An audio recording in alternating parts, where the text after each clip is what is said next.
the teleportation of Gil Perez in the year 1593. Some historical legends are, to say the least, intriguing, and while many people are suspicious of ghost stories and extraterrestrial encounters, a certain Mexican folk legend certainly raises some issues. And we're going to look at the legend of the 16th century soldier Gil Perez, who said to have transported more than 8,000 kilometers. According to legend, in late October 1593, a soldier serving the Spanish Empire, whose real identity is not known but who has been identified in 20th century reports as Gil Perez, was protecting the Palacio del Gobernador in Manila, which is now the capital of modern-day Manila, Philippines. On October 1593, there were plenty of intrigues, and the governor of Mexico, Gomez Perez das Marinas, had been slain the day before. At the time, sections of the Philippines had been under Spanish rule since 1565. As governor of the region of the seventh time, Das Marinas was on a Spanish expedition to capture additional territory in the Maluku Islands in eastern Indonesia when Chinese rowers on board his ship instigated a mutiny. Das Marinas was killed as a result of their action. Das Marinas and the majority of the Spanish guards were killed in the fighting, while a few were able to flee. While the new governor was being elected, the Spanish colony in the Philippines was thrown into disorder. Whilst the rest of the Spanish population of the colony awaited information on the succession, the Spanish guards in Manila went about their business of watching over the palace. On a night watch, the particular soldier, Gil Perez, began to feel dizzy and weary, which he immediately reported to his superiors. Having been overcome by these emotions, he took a seat against one of the walls and closed his eyes for a brief period. It appeared as if Gil Perez had only closed his eyes for a few seconds before discovering himself at an entirely different location from where he had been previously. Unaware of his whereabouts, he was quickly apprehended by a group of guards wearing various uniforms who interrogated him about his identity. When he answered, he was arrested and sentenced to prison. He was told that he was a deserter from the Spanish army, despite the fact that he was in Mexico City, more than 8,800 miles away from the Spanish capital. Unfortunately for the soldier, Mexico City was still a part of the Spanish Empire at the time, and his distinctive uniform, as well as his claim to have come from Manila, only served to strengthen the case against him, allowing the authorities to arrest and jail him. Gil Perez attempted to demonstrate his innocence by describing how the governor had been assassinated. However, the news had not yet arrived due to the great distance between Mexico City and Manila. His accusers either believed he was insane, attempting to make explanations on how he had been apprehended, or that he was in cahoots with the devil.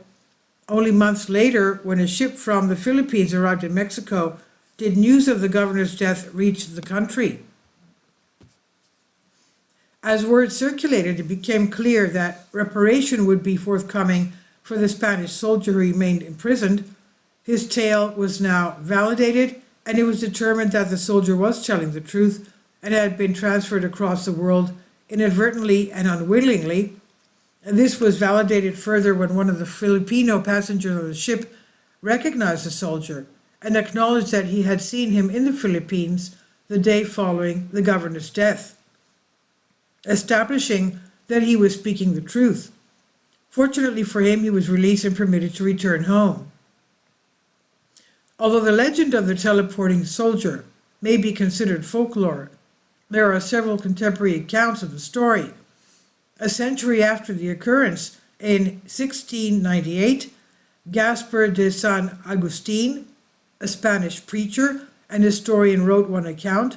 San Agustin recalls the incident of the teleporting soldier in his narrative of the Spanish conquest of the Philippines, and he says that the man must have been transported using witchcraft. Even more closely related to the events of 1593 is a 1609 story of Dasmariñas' assassination by a Spanish soldier named Antonio de Morga. De Morga published Sucesos de las Islas Filipinas that year, detailing the Spanish conquest of the Philippines, and while discussing the spread of word of Dasmariñas' assassination, he includes the unusual interpolation. Quote, "This year, ships did not leave the Philippines for New Spain, the Spanish-controlled territories of the Americas. Meanwhile, in New Spain, since no ships came, they suspected that the islands were in trouble, and they were not, wanting to some who related the news of most of what had in fact happened.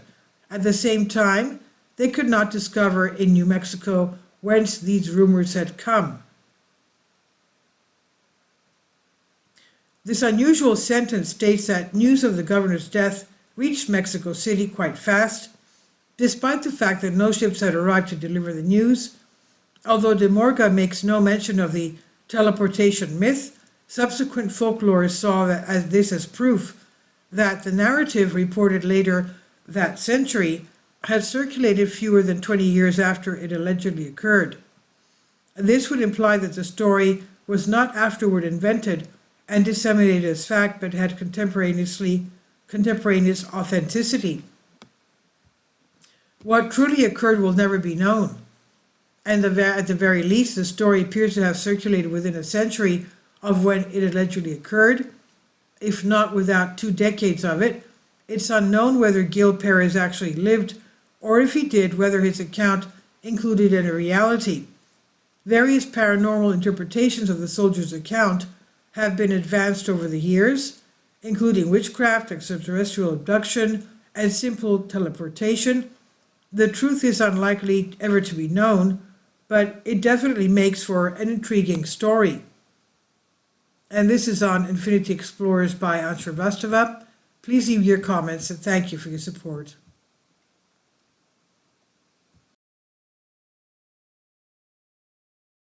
My Patreon account. The daily posts are 5 videos daily, and they are totally different from what I have on my YouTube channel. Thank you so much for your support, and that you find all my content so interesting. You'll find the Patreon account details in the description box below.